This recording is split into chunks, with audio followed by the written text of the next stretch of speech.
Saving money in a 401k is a good thing, but there are 3 mistakes people make every day that you should know about. First, let me introduce myself. I am Darryl Rosen, your financial strength coach. The purpose of this channel is to help you create safety, simplicity, and most of all, financial strength at any age or stage of your journey through life. So let's get to it. Mistake number 1, not doing it. I want to do this a little bit differently than you might be accustomed. Just telling you to save more, blah, blah, blah, is not enough. But seriously, save more. There, I said it. Now let's talk about public pensions for a moment. You know that in many parts of the country there are underfunded pensions, especially the great state of Illinois. The current balances are not sufficient to pay the promised benefits in the future. So what do the operators of these pensions do? They petition for higher taxes. This much we know. The other step is a little more stealth. They raise the projected rate of return, whether they can achieve it or not. Maybe 6% becomes 6.5%, becomes 7%. They need more money, tax revenue, and more return, so they take more risk to make things work. It's the same for all of us, though we don't have the same luxuries a government entity does. For us mere mortals, there are 2 ways to reach our investment goals. The first way is by saving more. The second way is by earning a higher return. From one of my favorite finance blogs, Real Investment Advice, you cannot invest your way to your retirement goal. As this century should have taught you by now, the stock market is not a get wealthy for retirement type scheme. You cannot continue to undersave for your retirement, hoping the stock market will make up the difference. This is the same trap that the pension funds across the country have fallen into and are now paying the price for. And you probably know this, but this changes as you get older. When you haven't saved enough, there's pressure to make up for lost time. So you take on even more risk that hardly ever ends well. If anything, participate in your employer's 401k to get the employer match. It's free money. And when you don't participate, you don't participate. Mistake number 2, borrowing from your 401k. I know it's so enticing, right? It's right there for the taking, or the borrowing in this case. Most 401k plans offer participants the ability to borrow from the plan, sometimes at a lower rate than other types of loans. Plus, there aren't credit checks and the like, so maybe it just seems a little bit easier. Is this a good idea if you need money? I can give you a 1-word answer. Probably not. Okay, that's 2 words. Look, I'm not a fan of borrowing from your 401k plan for a few reasons. The first is because there's a stealth double taxation. You have to repay the loan with money you've paid taxes on, and you pay tax when you take withdrawals. That's twice.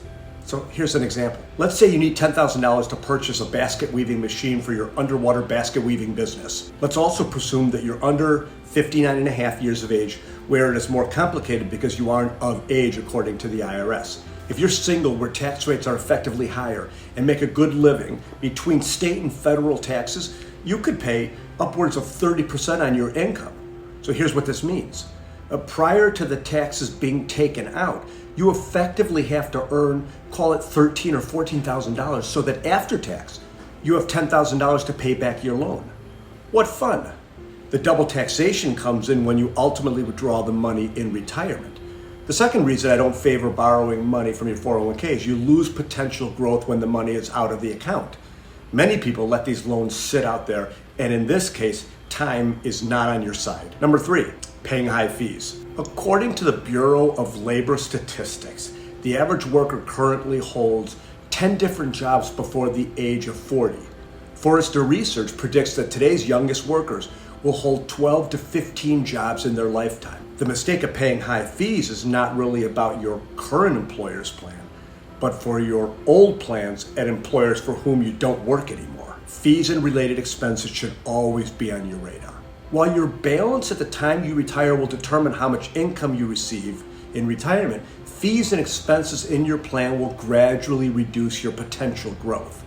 For 401k fees and expenses, generally, there are about 3 categories as defined by the U.S. Department of Labor: plan administration fees, investment fees, and individual service fees. The financial services industry has gotten better at disclosing fees, but it can still seem very overwhelming for the average investor to figure out exactly what's happening and how much they're really paying in fees. You can do two things. First, review your plan documents to see if you can determine how much you're paying in your 401k plan. I would tell you that larger plans tend to have lower expenses, which is why I'm more concerned about the fees for smaller plans. I want that to be top of mind. You can ask your plan administrator, and they should have this info for you. If they don't, maybe that's a red flag about the costs. The other step is to roll your older 401ks into an IRA. You will likely benefit from enhanced investment choices and more transparent fees if you do. Make sure to visit the playlist All Things Tax Deferred on this channel for more information. You'll see the link at the end of this video. I also want to share another tool that might help. It's a fund analyzer tool provided through FINRA, which is a regulatory agency. If you have an old 401k plan from a previous employer, be sure to compare the fees to your current plan to help you decide if a 401k or IRA rollover makes sense. So there you have it. If you follow me, you'll often hear me say safety, simplicity, and strength over and over. The safety part is being aware of possible pitfalls. In this case, the mistakes that people can make with their 401k plans. Thank you for watching. Now, Darryl and his alter ego, Darryl, have a message for you.